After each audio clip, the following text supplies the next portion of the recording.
Hey, today I'm going to be sharing with you the 4 tips I've found extremely helpful in The Power of Habit by Charles Duhigg. First tip, habits stick because they create a craving. Say every afternoon for the past year you've eaten Oreo from your cafeteria at the workplace. You might be eating as a means of rewarding yourself for a hard day's work. But then your colleagues tell you that you've been putting on weight, so you tell yourself you're getting rid of this habit for good. What happens thereafter? The next afternoon, you'll find it extremely hard to resist yourself from eating that chocolate, so you'll tell yourself, just one piece, then I'm done. Or you'll actually not eat even a single piece by holding yourself back, but might end up being a little moody when you come home. Stopping a bad habit is really tough, since you would have developed a craving for it. Research on animals has shown that animals, when they become accustomed to a certain habit, their brains start imagining the reward even before they get it. And if they were to be stopped, they would be grumpy for the rest of the day.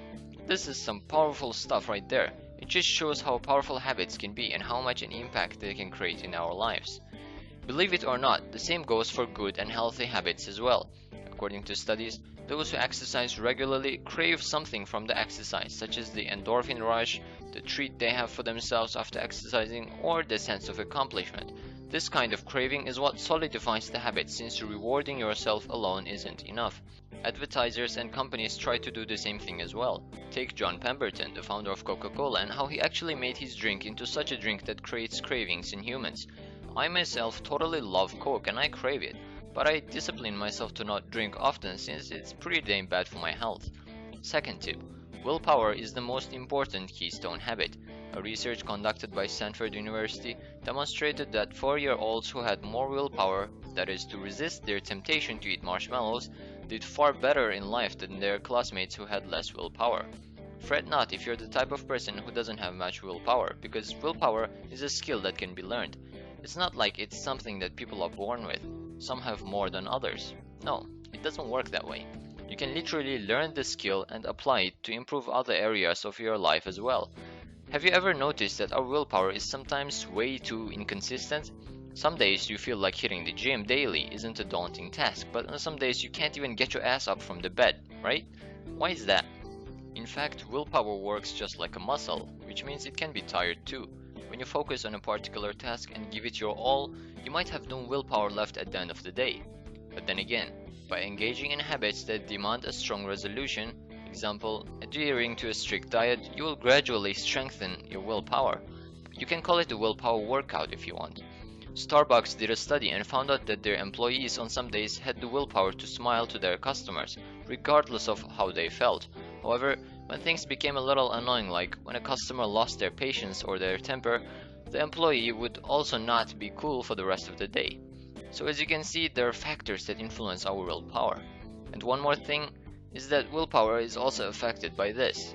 If people are forced to do something rather than doing it by their own choice and will, they have far better chances of tiring their willpower muscle. Third tip, organizational habits can be dangerous, but a crisis can change them. In 1987, at the King's Cross Underground station, a ticket collector saw a fire spark but didn't raise the alarm since it wasn't his responsibility. So what happened? The fire escalated at an alarming rate and the people present didn't know how to use the sprinkler system, nor had the authority to use the fire extinguishers.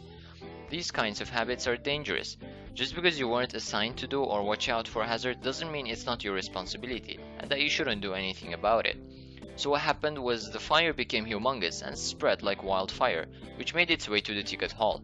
At the end, 31 people died and many were injured so badly that rescuers described that their skin peeled off on its own when touched.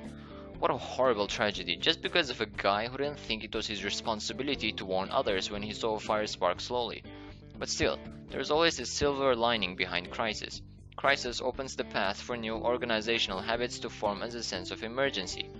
After this crisis, Damon Fennell found out that many life-saving proposals had been done before this, but none had been put into action.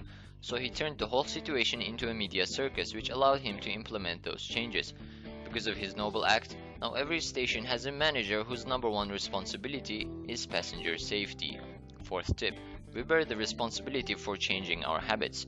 In 2008, a strange thing happened. Brian Thomas strangled his wife to death. He got worried sick that he turned himself in immediately and was charged with murder. His defense? He said that he was experiencing a nightmare where he was strangling a burglar who was attacking his wife. In court, the defense argues that Thomas thought someone was hurting his wife, so he triggered an automatic response, and in this case to protect her, so you could say he followed a habit. In the end, he was still charged with murder, but many, including the judge, expressed sympathy for him. Thomas never thought he could hurt anyone in his sleep. In the trial court, he said, "It wasn't me, it was my habits." The lesson we can learn from this is the moment we become aware of a harmful habit, it becomes our responsibility to address and change it. Thank you so much for watching. If you've benefited from this, don't forget to share it with your friends who might benefit from this as well. And as usual, please don't forget to like, comment and subscribe if you want to see more videos like this.